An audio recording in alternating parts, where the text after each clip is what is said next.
네, 오늘도 비타민 같은 하루 되세요. 7월 13일 월요일 비타민TV 뉴스 브리핑입니다.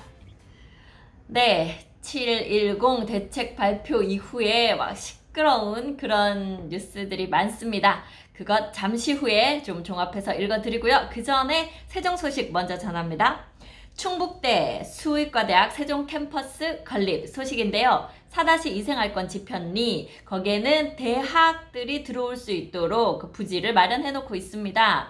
그 중에 공동 캠퍼스, 제가 전에 뉴스 전해드릴 때 거기 이제 설계안이 나왔다. 공모를 통해서 이제 설계를 했고 이제 아마 실시 설계 들어가고 있는 걸로 알고 있어요.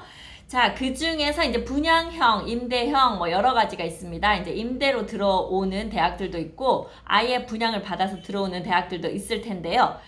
일단 들어올 거다 이렇게만 얘기하고 있었는데 속속 그 MOA 합의 각서를 체결하면서 진행이 되고 있는 것 같습니다. 자, 그 중에서 이제 오늘 나온 뉴스에는요, 7월 10일자로 행정중심 복합도시 세종 공동 캠퍼스에 충북대학교 수의과대학 세종 캠퍼스가 들어선다. 네, 수의과대학에 그 3, 4학년들 본과 학생들 요 100명 그리고 대학원생 50여 명 등 한 150명 규모의 수의과대학 세종 캠퍼스 설립이 추진된다. 요거 MOA 체결했다. 요런 뉴스 나오고 있습니다. 그러면 최근까지 여기 세종시 거기 대학 공동 캠퍼스 그쪽으로 들어오기로 한 학교들이 어디 있었나 이렇게 살펴보면 일단 충남대 의학바이오 융합 캠퍼스, 그 다음에 고려대 행정전문대학원, 여기 고려대 행정전문대학원 같은 경우에는 5월에 MOA 합의각서 체결하면서 진행됐고요. 그 다음에 카이스트 융합의과학원이 들어오기로 했는데 여기는 좀 부지를 넓은 부지를 원하고 있다고 합니다. 43,000제곱미터 이상. 그래서 그냥 그 공동으로 쓰는 곳은 개별로 줄 수 있는 그 부지가 그만큼 크지 못해서 아마 단독으로 들어올 수 있는 별도의 어떤 부지를 좀 마련해서 좀 다른 쪽으로 들어올 수도 있는 것 같아요.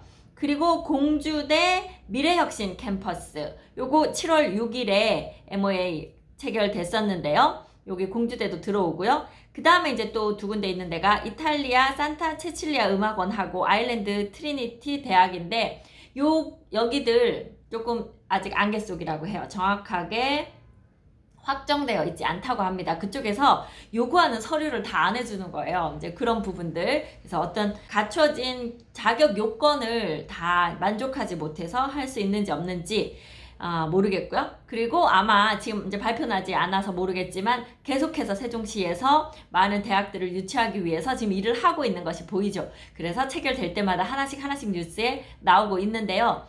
여기 이제 올해 말이나 뭐 내년 이렇게 해서 공사 들어가니까 시간이 아직 조금 있죠. 그리고 막상 이제 다 지어졌을 때 좋은 대학들이 많이 들어와서 4-2 생활권, 그쪽에는 세종 테크밸리 있어서 직장이 많이 있는 곳이기도 합니다. 창업진흥원도 거기 들어오죠. 대학에서 연구하고 거기 창업진흥원에서 지원하고 해서 많은 우리 청년 창업자들도 많이 나올 수 있는 그런 기회가 되지 않을까 싶기도 합니다. 자, 이 소식 알려드렸고요.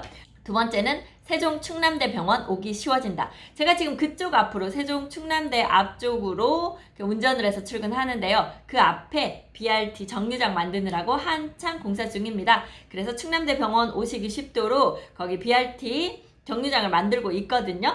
그래서 BRT 900번을 포함해서 990번, 1001번, 757번, 그래서 세종시에서 오거나 대전에서 오거나 청주에서 오거나 모두 충남대병원에 오기 쉽도록 여기 노선을 조정하고 만든다고 하니까 뭐 좋은 소식이네요. 김태호 시 교통과장은 세종시 주요 거점 의료기관인 세종 충남대학교 병원을 내원하는 시민들의 대중교통 이용 편의 증진을 위해 환승 노선 개선 등 다양한 방안을 지속적으로 검토할 계획이라고 합니다. 자, 그 다음에는요, 이제 7.10 대책 발표 났던 것들과 연결해서 좀 말씀을 드릴게요. 일단 다행인 것은 우리가 6.17 대책 발표 나기 전에 이미 분양받고, 그러니까 입주자 모집 공고가 나고, 그리고 이제 뭐 분양해서 또 대출 신청하고 이렇게 했던 사람들의 대출은 지금 규제 지역으로 묶였더라도 LTV 40으로 묶지 않겠다. 기존에 70으로 하기로 했으면 70으로 주겠다. 그래서 휴 다행이다 하는 이런 소식이 있네요. 대전 지역 잔금대출 종전 LTV 70% 적용. 단 무주택자나 1주택자에 한해서입니다. 다주택자인 경우는요. 규제 지역 지정 전까지 대출받은 범위 내에서만 잔금대출이 가능하고요. 그 나머지에 대해서는 이제 그 40% 적용이 되는 거죠. 이번 조치는 13일부터 시행된다고 합니다. 그리고요, 또 규제 지역의 LTV DTI를 10% 늘려서 대출을 10% 해주겠다 하는 부분 있었죠? 서민 실수요자들에게 기준을 좀 완화해주는 건데요. 투기 과열 지역, 조정 대상 지역 모두 부부 합산 연소득 8천만 원 이하, 생애 최초인 경우는 9천만 원 이하면 LTV DTI가 10% 우대받을 수 있다. 그렇게 되어 있습니다. 자, 그리고요, 복습하는 차원에서 세금 폭탄 얼마나 지금 떨어졌나, 투하되고 있나. 자, 그런 내용들이 나와 있는데요. 이게 이제 710 정부에서 발표한 보완 대책 내용이죠. 주 내용은 다주택자, 그 다음에 단기로 투자하는 사람, 법인, 임대사업자, 이제 요 제도 폐지하는 이런 내용들이 있었습니다. 그래서 취득세를 최고 12%까지 올렸죠. 다주택자들에게요. 그리고 다주택자 종합부동산세 중과세율도 최고 6%까지 늘렸고요. 그 다음에 다주택자가 조정 대상 지역 내 주택을 양도할 경우 적용되는 중과세율도 현 시점보다 10%에서 20% 막 더 높여서 최고 72%까지 3주택자인 경우에 양도세를 내게 되는 이제 그런 상황이 되었습니다. 상황이 이렇게 되자 지역 중개업소마다 이번 대책으로 세금 부담이 얼마나 늘어날지에 대한 문의가 잇따르고 있다. 네, 세금 문의는 세무사에게 하셔야 더 정확하게 아실 수 있을 거예요. 저한테도 문의 많이 들어오는데요. 저희는 이렇게 이제 원론적인 얘기 정도 해드리는데 실제로 본인이 다주택자 몇 주택에 해당하는지 그래서 중과가 얼마나 나올지 이런 거 정확하게 보시려면은 그 모든 거 다 서류 검토를 세무사에게 직접 받으셔야 정확하게 아실 수 있어요. 내가 정확하게 모르고 우리 집이 내 건 다 알고 있는데 예를 들어서 부모님이 어디 시골에 작은 집 하나 갖고 있는지 뭐 아니면은 오피스텔을 요 조정대상 지역 내 하나 갖고 있는지 이런 거 정확하게 몰랐다가 나중에 세금 확 늘어날 수 있거든요. 그런 거 정확하게 다 드러내시고 상담 받으셔야 이 세금에 대한 정확한 금액 아실 수 있습니다. 그래서 지금 이 다주택자들이 똘똘한 한 채로 가야 하는지 아니면 뭐 증여를 해야 되는지 어떻게 하면 좋겠는지 이렇게 지금 막 한창 방법을 찾고들 계실 거예요. 그러다 보니 지금 증여가 늘어나고 있습니다. 네, 정부에서 또 그거 눈치챘네요. 증여세 올리겠다고 합니다. 네, 정부가 710 부동산 대책을 내놓자마자 다시 증여 취득세 인상 카드를 꺼내든 것은 양도세 부담이 늘어난 집주인들이 집을 팔지 않고 오히려 증여로 돌아서려는 수요가 늘고 있다는 판단에서다. 증여세가 오히려 양도세보다 싸니까 그렇게 해서 이제 해결을 하려고 하죠. 지금 시중에 매물이 나오게 하려고 집이 좀 많이 나와서 거래가 되게 하고 집이 많이 나와서 금액이 떨어져서 거래되게 하려고 하는데 매물이 나오진 않고 증여를 한다 그러니까 지금 이 정부 특유의 그 이제 어디 내 말 안 들어? 두고 보자. 그래서 또 이제 때리는 거죠. 그래서 아마 조만간 증여세의 취득세 부분이 오를 것 같습니다. 어느 정도요? 아마 지금 취득세율 우리 8% 12% 확 올린 거 거기 맞춰서 갈 것 같기도 해요. 1주택자인 경우에 3.5% 증여 취득세율이 그런데 2주택자면 8% 3주택 이상이면 12%까지 아마 일반 취득세율하고 맞춰서 갈 가능성이 높습니다. 게다가 자녀가 미성년자이거나 30세 미만이면 세대 분리가 되어 있어도 이건 같은 세대로 보겠다. 다주택자 이거 하나를 자녀에게 줘서 이제 1주택자 하고 내 주택 하나 줄이는 게 아니라 다 묶어서 너네 다 이거 같은 주택이지 다주택자 과세 그대로 때릴 것 같기도 하니까요. 머리 잘 쓰셔야 될 거예요.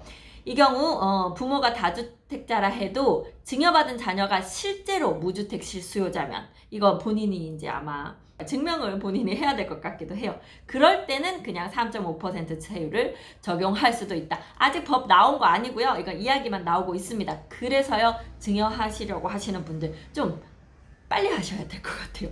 이 정보 그냥 확 발표하면 바로바로 적용해버리는 이상한 또 뭐 그런 것들이 있어서요. 뭐 유예 기간 이런 거 잘 두지 않지 않습니까? 그러니까 지금 생각하고 계셨다면 빨리 세무상담 받으시고 빨리 진행하시는 게 나을 것 같기도 합니다. 네, 그런 가운데요, 정부 믿고 20년 청약저축했는데 4050 분노. 이 정부가 약간 어떤 그 세대 또는 뭐 남녀 또는 뭐라고 할까요? 이렇게 집단 사이를 이등분해서 싸움을 붙이는 재주가 많지 않은가, 이런 생각 요새 하게 되는데요. 지금 정규직 비정규직 싸우고 있죠. 그 다음에 남자 여자 싸우고 있죠. 뭐 하여튼 나라가 너무너무 아비규환입니다. 지금요, 이 똑같은 그 세대수를 두고 청약에 생애 최초 뭐 신혼특공 이쪽을 늘려준다 하니까 그 말은 결국 오랫동안 청약 넣고 기다렸던 사람들의 그 받을 수 있는 세대수가 줄어드는 거죠. 공급을 늘려서 이걸 더 주는 게 아니라 같이 있는 거를, 얘네가 있던 거를 너네 거 빼가지고 여기도 주고 이러니까 여기서 화가 나죠. 이게 지금 해결책이 아닌 걸 해결책이라고 그냥 뭐 우는 애 떡 하나 더 주는 셈 치고 딱 줬는데 그 떡이 얘한테서 뺏어온 거예요. 그럼 갖고 있던 애가 그걸 뺏겼으니까 또 얼마나 화가 나겠어요. 지금 이렇게 땜질식으로 계속 가는 게 정말 믿기지가 않습니다. 이게 사회가 이렇게 돌아가도 되나요? 네. 그래서요, 여기 지금 청약을 우리 몫을 뺏겼다 해서 지금 오랫동안 긴 기간 무주택자로 살면서 청약 기다리는데 공급을 늘려주지 않으니까 어차피 그 청약 해당되던 무주택 오랜 기간인 사람들도 상당히 지금 확률이 낮은데 너무 그 경쟁률이 높아서 그걸 또 이렇게 떼가지고 젊은 사람들한테 준다고 하니까 이제 세대 간의 갈등 또 생겼어요. 자, 그리고요, 마찬가지로 임대사업자 덜컥 없애놓고 허겁지겁 땜질 처방. 제가 그랬잖아요. 뭐가 이렇게 급해서 제대로 만들어지지도 않은 것을 발표부터 하고 보는지. 지금 아마 여기도 당분간 상당히 시끄러울 것 같습니다. 네, 이렇게 지금 어떻게 돌아갈지, 이렇게 싫어하는데 다주택자 분들 당분간 투자 다른 곳으로 조금 눈 돌리시는 것도 뭐 방법이 아닐까. 네, 정부에 맞서지 말라 이런 말도 뭐 있더라고요. 부동산에 있어서는 한번 또 고려해 보시기 바랍니다. 오늘 비타민TV 뉴스 브리핑 여기까지 하겠습니다. 저는 부동산 호스트 박다영이었습니다. 감사합니다.